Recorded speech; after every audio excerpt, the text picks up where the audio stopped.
गोर लागै छी सब गोटा के। मधुश्रावणी व्रत कथा में 10म दिनक कथा में एकटा वीडियो बन गेल अछि। आब दोसर वीडियो में गौरीक दंत कथा लंबा छलैया 10म दिनक कथा, तैसँ दूटा वीडियो बनेलहुँ हैं। गौरीक दंत कथा। हिमालय के चारिम बेटी बड़ गौरी भेलखिन, तैं हुनकर नाम गौरी पड़लनि। गौरी जखन विवाह योग्य भेलखिन तऽ मनायन हिमालय के कहै लगलखिन, अपने बैसल छी, कन्यादानक कोनो व्यवस्था नहि करैत छी। कोनो बुढ़वा अबैत अछि आ बेटी के लऽ जाइत अछि, ई नीक बात नहि थिक। कोनो व्यक्ति के पठाय कऽ नीक वर तकवाऊ। जाहि तरहे नीक लोक सब कन्यादान करैत अछि, एहि बेर तहिना कन्यादान करब। हिमालय सोचय लगलाह जे एहन के लोक छथि जे सब ठाम जाइत अछि, सभक गुण दोष के जनैत अछि। एकाएक हुनका नारद मुनिक स्मरण भेलनि। ओ नारद मुनि के वर तकबाक भार देल आ विवाहक ओरियान करय लगलाह। नारद मुनि पुनः ओहि बुढ़वा महादेव के वर ताकल।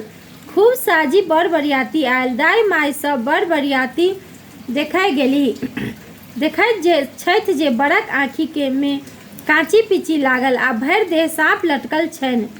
बरियाती में कियो कना तऽ कियो खोर, कियो नांगर तऽ कियो लूल। सब स्त्रीगण सब नारद मुनि के गारि देबय लागल आ बर बरियाती के घुमाबय लागल। जखन गौरी ई बात बुझलनि तऽ ओ मोने मोन महादेव के प्रार्थना कयल आ नीक रूप धारण करबा लेल गोहराओल। महादेव सह कयल, तुरंत सब साँप बिला गेल। अपने सुंदर पीत पटम्बर पहिरने शंकर रूप भऽ गेलाह। हुनकर एहन सुंदर रूप देखि सब केओ चकित भऽ गेल। शुभ शुभ कऽ विवाह संपन्न भेल। मनायन खुशी सँ बेटी जमाय के विदा कयल। महादेव गौरी संग खुशी सँ रहय लगलाह।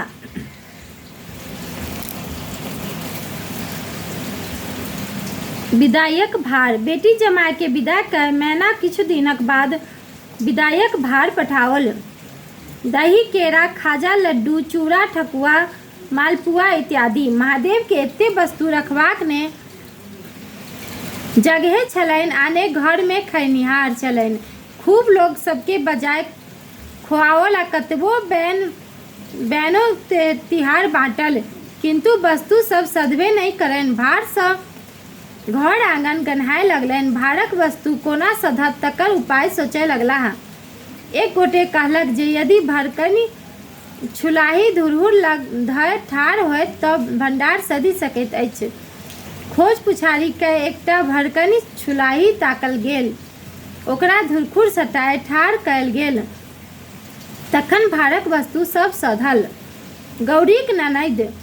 गौरी महादेव से एक दिन कहलनि जे सभक ननैद अबैत छैक, हमरा सेहनता होइत अछि जे ननैद अबितथि। ताहि पर महादेव कहलनि, अहाँ ननैद केर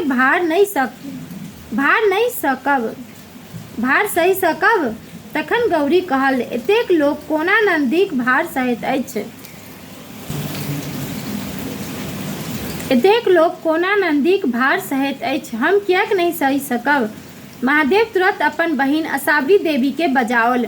असाबरी देवी के पैर में बेमाय फाटल छलनि। ओ हंसी ठट्ठा में गौरी के ओहि बेमाय में नुकाय रखलनि। ओहि बीच महादेव आंगन अयलाह। गौरी के ताकल, किंतु गौरी नहि भेटलखिन।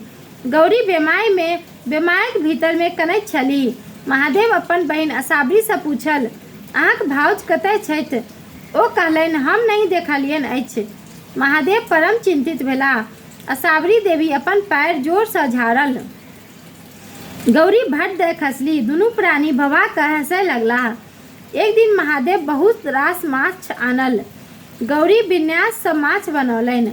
ननैद के कहलनि जे अहाँ धीशवासिन छी, पहिले अहाँ खा लिअ, तखन हमसभ खायब। ओ माछ खाय लगलीह। गौरी खंडक खंड माछ हुनका देने जाथिन आ ओ टपाटप खैने जाइत। एही तरहे असाबरी देवी सबटा माछ खाय गेलीह। बेचारी गौरी के कांटो कनखुर नहि प्राप्त भेलनि। आब गौरी अक्षा कऽ महादेव सँ कहलनि, आब हिनका विदा कऽ दियौन, एहन ननैद सँ हम बाज अयलहुँ। महादेव हंसय लगलाह आ कहल, हम पहिनहि मना करैत छलहुँ जे अहाँ नन्दीक भार नहि सहि सकब, किन्तु अहाँ जिद कऽ देलहुँ। एतबे दिनमे तंग भऽ गेलहुँ। किछु दिन आर रखियौन, तखन सब सेहनता पूरि जायत। गौरी नेहारा करे लगली, हम गोर लगैत छी, जल्दी हिनका विदा कऽ दियौ, नहि तऽ आब हमरो खा जैती। महादेव बुझा सुझा कऽ अपन बहिन के विदा कयल।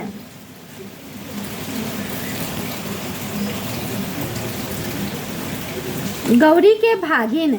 महादेव सँ पुनः गौरी एक दिन कहलनि, हे नाथ, सभक भागिन अबैत जाइत छै, मामी सँ हँसी खेल करैत छैक, हमरो तकर बड़ सेहनता होइत अछि। महादेव बिहुसैत कहलनि, नन्दीक सेहनता तऽ नीक जकाँ पुरि गेल, आब भागिनीक सेहनता सेहो पुरि जायत, मुदा हमरा बादमे उल्हन नहि देब। गौरी गंगा जल भरय गेली। खूब जोर पूर्वा पछवा बहय लागल। हुनका अपन कपड़ाक सम्हार नहि रहनि, कतबो सम्हारैत तैयो आँचर उधिया जानि। गौरी लाजे कठोर होबय लगली। ओ महादेव सँ कहलनि, देखू तऽ हमरा ई बसात सँ आब बेनग्न कऽ देल। महादेव कहलनि, ई बसात पूर्वा पछवा अहाँक भागिन अछि। ई लोकनि अहाँक सेहनता पुराय रहल छथि। दुनू गोटे मिलि कऽ अहाँ सँ हँसी ठट्ठा आ धूर्तता करैत छथि। हँसि कऽ गौरी कहलनि, यह जहिना अहाँक पार केओ नहि पाबि सकैत अछि, तहिना सर सम्बन्धी आ बहिन भागिनक पार केओ नहि पाओत। आबू अपन भगिना के हटाउ। महादेवक इशारा सँ बसात रुकि गेल।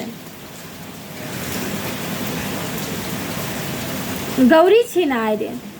एक समय में महादेव के गौरी कहलनि, हे महादेव, अहाँ त्रिलोकीनाथ छी, अहाँ चोरनी आ छिनारि के कोनो चिन्ह किएक नहि दैत छियैक? अहाँ तऽ सब किछु कऽ सकैत छी। महादेव कहलनि, हम अहाँक बात मानल, मुदा ककरा कोन चिन्ह देल जाय से अहीं कहू। गौरी कहल, छिनारि के सींग आ चोरनी के नांगरि दियौक।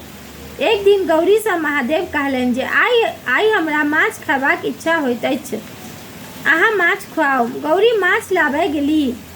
मलाह टोली में माछ नहि भेटलनि तऽ ओ धारक कात विदा भेलीह। ओतय महादेव स्वयं मछुआरक रूप में माछ मारैत रहथि। गौरी मछुआर सँ कहलनि, हौ मछुआर, माछ छ, की भाव देबहक? मछुआर कहलक, आइ हमरा बेचक नहि अछि। यदि अहाँके माछ लेबाक बड़ खगता अछि तऽ हमर मनक बात पूरा कऽ दिअ, हम मंगनिये में माछ दऽ देब। ओ अनुचित बात कहलनि। गौरी असमंजस में पड़ि गेली। माछ कतहु नहि भेटलनि आ महादेव के आइये माछ खयबाक इच्छा छलनि। ओ हुनकर इच्छा पुरेबाक प्रयास में छलीह। एहि बीच में गौरीक माथ पर सिंह उगि गेलनि। ओकरा कतबो झाँपैत ओ बढ़ले जानि। महादेव हँसैत बजलाह, आइ तऽ अहाँ देखारि भऽ गेलहुँ। गौरी लजा गेली। ओ कहलनि, हे महादेव, अहाँक पार के पाबि सकैत अछि, जे हमरा सँ कराबी।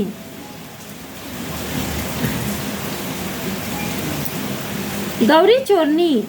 एक दिन महादेव हड़बड़ायल अयलाह आ गौरी सँ कहलनि जे हमरा जल्दी सँ भोजन कराउ, बहुत आवश्यक अछि। ओहि समय में गौरी के दीर्घ शंका लागि गेलनि। कतबो रोकलनि किन्तु नहि रुकलनि।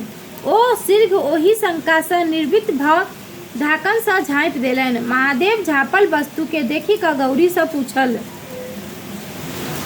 जे चोरा कऽ ई की रखने छी? गौरी लाजे कठौत भऽ गेली। ओ की कहलखिन, किछु नहि फुरायन। की कहथिन, किछु नहि फुरायन। गौरी के एहि बीच बड़ पैघ नांगर लटकि गेलनि। ओ परेशान भऽ गेली। अंत में ओ महादेव के कतेक उच्चैती मिनती कयलनि, हे महादेव, आब अपन भावट समेटू। हम जे किछु अहाँके कहैत छी से हमरहि पर बजारि दैत छी। 10म दिनक कथा समाप्त भेल। प्रणाम सब गोटा के।